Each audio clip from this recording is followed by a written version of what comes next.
Good Saturday morning to everybody, and welcome to Mortgage Matters radio show, along with Rob Weinberg. I'm Gary Byron. Rob, well, good morning there, my friend. How are you? I'm doing well, Gary. How you doing? I'm not too bad. Nice to see you. I was thinking of you recently. I was having a conversation not all that long ago. I think it may have even been last weekend. They were talking about interest rates and how right now, get in on it. It reminded me of having a conversation with you, quite frankly, because they were saying they're not only going to not be this low for much for long. They're saying it's going to be on the rise sooner than you think. They're going to go right back up sometime in the middle of summer. So now is the time to refinance and look at these rates. Most definitely, and I think everyone can relate to the fact that the prices of everything is skyrocketing. Real estate, gas, lumber, groceries, everything is going through the roof. And what that tells us is inflation is taking hold. And inflation is the enemy of mortgages and the enemy of fixed interest rates. So as inflation goes up, the rates are absolutely going to increase. I think they're going to go up a lot quicker than people are anticipating, especially because they've been so low for so long. Yeah, and that's where the conversation was going. They were saying it's going to go up. It's not going to be the end of the summer or into the fall. It's going to be within the next month or two. So we're talking about late spring, early summer, really. You know, I've never been a forecaster, and I don't have ESP or any psychic abilities. Every time I try to predict interest rates, I end up being wrong. Nobody thought they'd be this low right now. I think if you go back a couple years, in forecast, many economists were saying rates would be by now 4%, 5%, 6%. Well, and they did go up. They did go up, and then they went right back down again. But when they went up, I mean, it's relative. They didn't go up significantly compared to what they were years ago. You mentioned the cost of lumber a moment ago. How will that affect the cost of new homes being built? It's significantly increasing the cost of new homes. I've had quite a few clients reach out to me that were contemplating a year or two ago, talking to builders and looking at buying land and building on it. And now the property that was $400,000 a year or two ago, it's now $500,000 for the exact same house, no extra square footage. $100,000 additional. That's just one example. I mean, there are people with home improvements that were looking at projects that were $20,000. Now it's $25,000 or $30,000 for the same thing. So naturally, it's going to continue increasing the price of real estate. Not only the new homes, but also the resales, the used homes, which in Connecticut we have so many, of those around. Yeah, so that's going to have a trickle-down effect because people will end up making a decision of, well, do we even do that remodeling of the house? Do we have the new cupboards, and built? Do we want to do the new deck outside? It already is having a big effect, as you see with the prices going up. So I think that'll continue. And the new homes, they can't build them fast enough, and they're getting more and more expensive. So it is detrimental to the home buyers, as we talked about in previous shows. It's good to see you here, and I hope you had a great week since the last time that we got together. I understand. I see today that you brought in a guest. I will give you the honors of introducing him and maybe even providing a little bit of a backstory. Sure. So my guest today is Mr. Rene Ramos out of Vernon, Connecticut, and Rene is a real estate investor. He's only 26 years old, already with 5 units of real estate under his belt.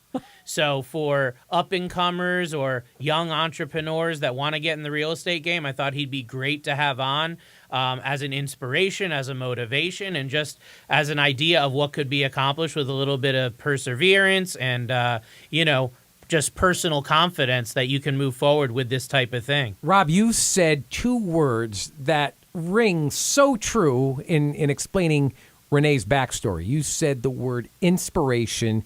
You used the word motivation.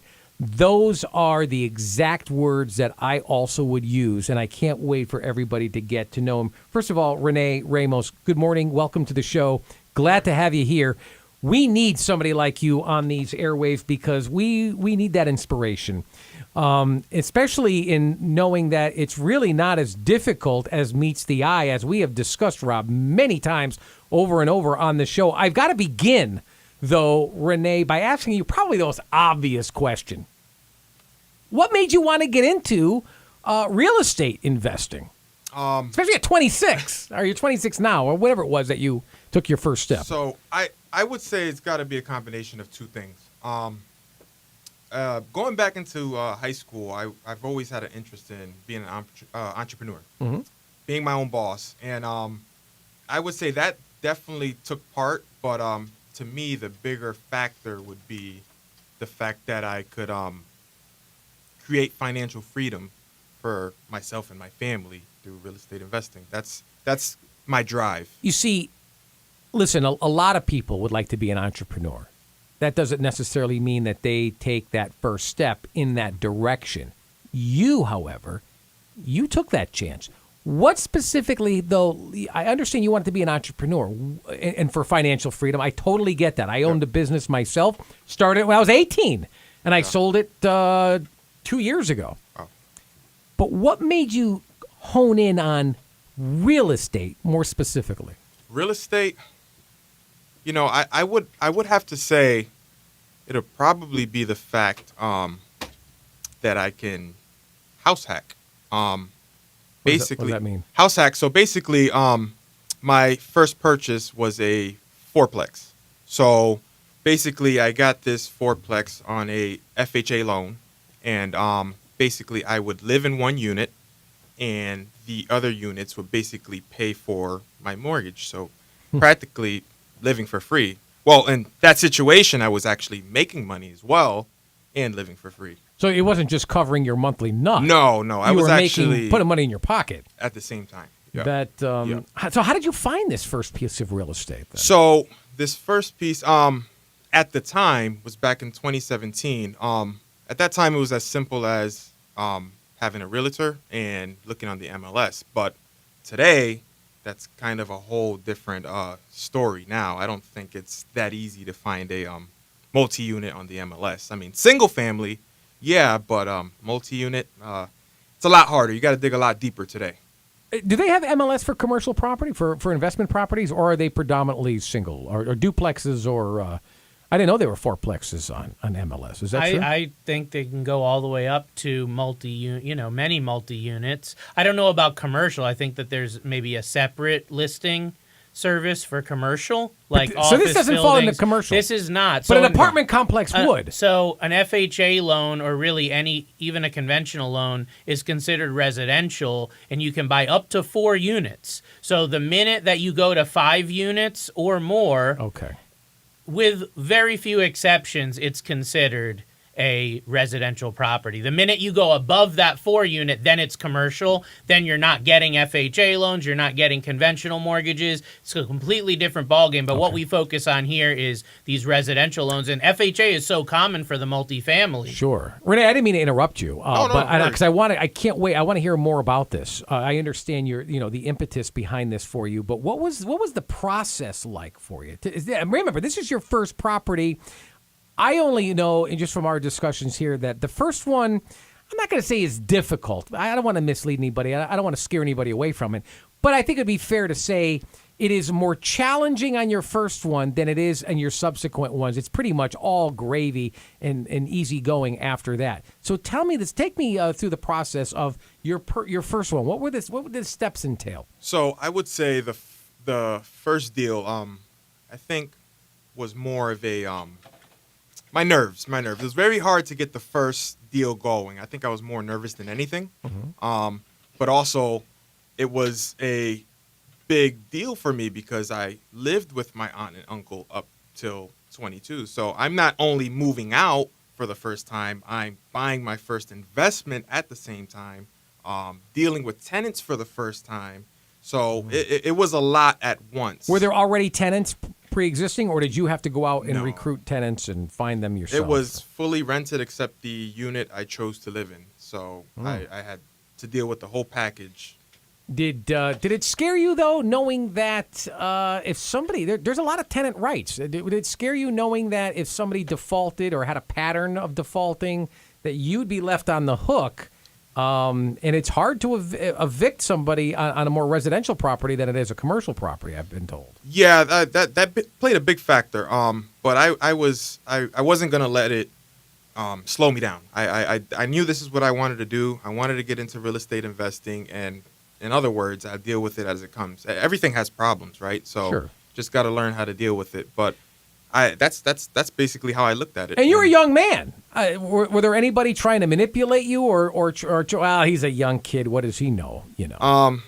I think that played a big factor with tenants when I first moved in. Right. They saw how young I was, and I think in general, even surprisingly, even family members, like making a big move like that, and my age, I didn't have a lot of people pushing me to do it. It was more of a move I made myself. Yeah. So I took on a lot of negative things. Sure. Going into that From friends, family, and even your tenants. Now that's your first property. Yeah. What did it take for him to qualify to be? If he's a first time buyer, he's eligible for FHA, right? So he's going to get a low amount down. Yep. Because it's under 5 units. He said a fourplex. He's got to live there for at least 1 year. He said he did that. You can check that off. Is it that easy to qualify? And I mean, he's got a job. I mean, one of the great things about the FHA loan, really just buying a multifamily in general with an FHA loan, is that you can get credit. You do get credit for the rental income. So 75% of the rental income that the appraiser will note on the appraisal is given to you as the buyer as credit towards your qualification. Now, Rene was smart because he has a great, very good, solid job, full-time job, and that's obviously required to get any mortgage. You need to have some sort of income coming in. So he checked that off the list. Then he added onto it the fact that there's these pre-existing tenants in there and there's good, solid market rents. Now you're able to get that 4-family house with the minimal down. And Rene, can you talk about where you came up with the money? Because even 3.5% on, 250,000, like that's a big nut for a lot of people. And people need some ideas. Like, where do you get that money? How did you yourself come up with that? Was it just savings from work, or was there other places? It was actually savings from work. So, like I said earlier, I lived with my aunt and uncle up till I was 22. Mm-hmm. So I just took advantage of that. I knew one day I have to move out, but if I'm going to move out, I'm going to save as much money as I can because I want to buy. That's for sure. And that was in 2017? I just want to make sure I have my years correct. All right, so then I got to ask you the obvious follow-up. How long did it take you to buy your second property, and what was that process like? So for my second property, it took about a year. The Still fact not bad. that I was house hacking, living for free, that helped me big time to save as much money as I can. So the next property came in within a year. And that process was about the same, if anything, easier. At this time, I knew the owner of that property, so we didn't even have realtors, or we didn't even have an inspection. So it went much more smooth. And also, we basically did that within I want to say about a month. Why didn't an inspection have to occur? It's just not required. It was a private sale. Yeah, it's a private sale. It's not on the MLS. He knew the owner. They had, an off-market deal. And I'm sure you knew the property. Yeah. Yes. I have clients all the time that either they already know the property, it's a friend, it's a family member, they've gone there, or they have experience themselves in the construction or in other types of trades that give them expertise to say, you know what, I'm comfortable buying this house without an inspection. Now, for a novice buyer and your first time, especially on older homes, I usually don't recommend that you do that without an inspection because you can get in some hot water very quick if you get a property that needs a lot of work or whatnot. But if it's, again, a property you're familiar with, owner you're familiar with, certain circumstances, you can mitigate that risk pretty well without an inspection. All right, I want to get into the nitty-gritty of that because you still have the FHA loan with your first property, or did you refinance that or that's still the FHA? I still have FHA. Okay, Yep. so then you couldn't use the FHA for the second property. Correct. No. Did you? So therefore, you had to put more down, right? Yeah. So the second property was a 5% down conventional. Okay. Yep. Multifamily or Single family. single family. family? And Yep. you already had a tenant lined up, or was there Yep. already an existing tenant there? I already had a tenant lined up. Look Yep. at you. Okay, and that was a year after that. Now we're talking 2018. Yep. Meanwhile, you are now out of your aunt and uncle's house. You're living on your own in one of the units from your first property, Yep. the fourplex. You have that income from your other 3 tenants in that first property who are not only covering your monthly mortgage, but you're putting a few bucks in your pocket. Yep. Now you've got this second property. It's a single family. What they're paying you should be at least, you've got to at least cover, the mortgage. It's got to be advantageous for you. Yep. But it's also got to put money in your pocket because let's face it, they're the tenant, you're the owner. You've got more responsibility. Yes. You need to upkeep the maintenance, roofs, furnaces, things like that. Yep. I don't know about landscaping or shoveling or lawn mowing. That's individual. That's up to you in your negotiations with the tenant. But it's putting more money in your pocket. So that takes us to 2018.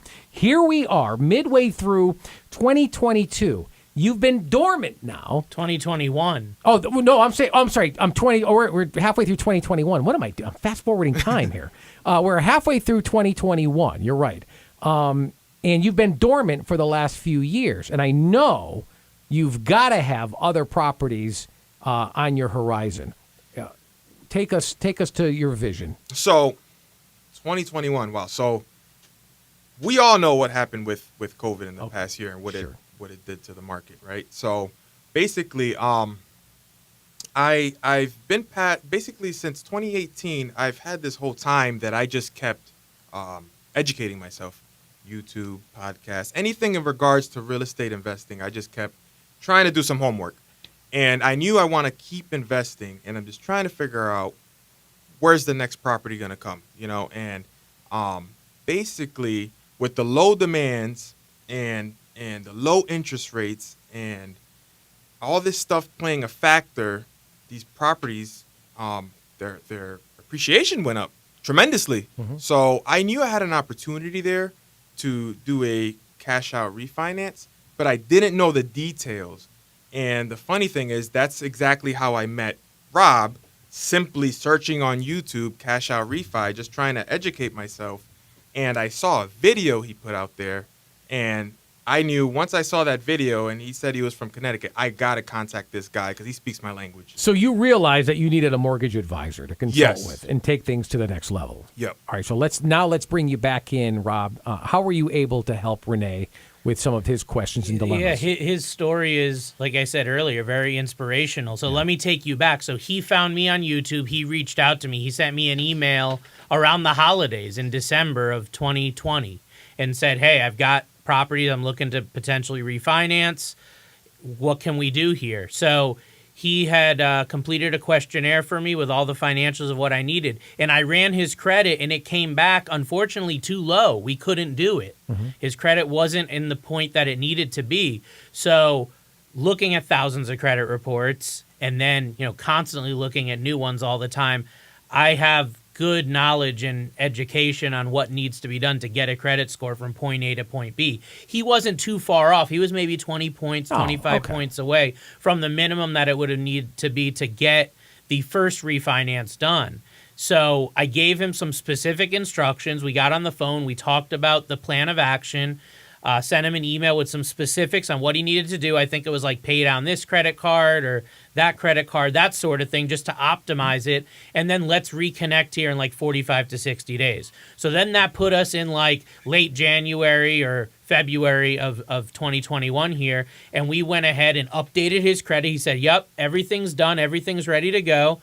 We updated his credit. It went up something like way more than we needed it to. I think it went up about 70 points. Wow. Okay. So once it went up 70 points, we immediately spurred into action. We ran the numbers on that refi for the 4-unit property there in Vernon, and we had come up with some figures, and we moved forward in the loan process. We got it approved. He ended up with that property after only owning it these couple of years with $22,000, actually, with all is said and done, about $25,000 in his pocket from that refinance, just that one refinance. So that was that. Then he had told me from the get-go about this other property. I said, let's get one out of the way. Let's get your documentation in order. Let's get it through underwriting, and then I'll reuse that documentation will use the same credit report, the same pay stubs, W-2s. So it made it very easy for him because a lot of people are worried about all the paperwork involved. So we duplicated most of the paperwork from one loan to the next. So literally he closed and funded the loan on, let's say, like a Tuesday.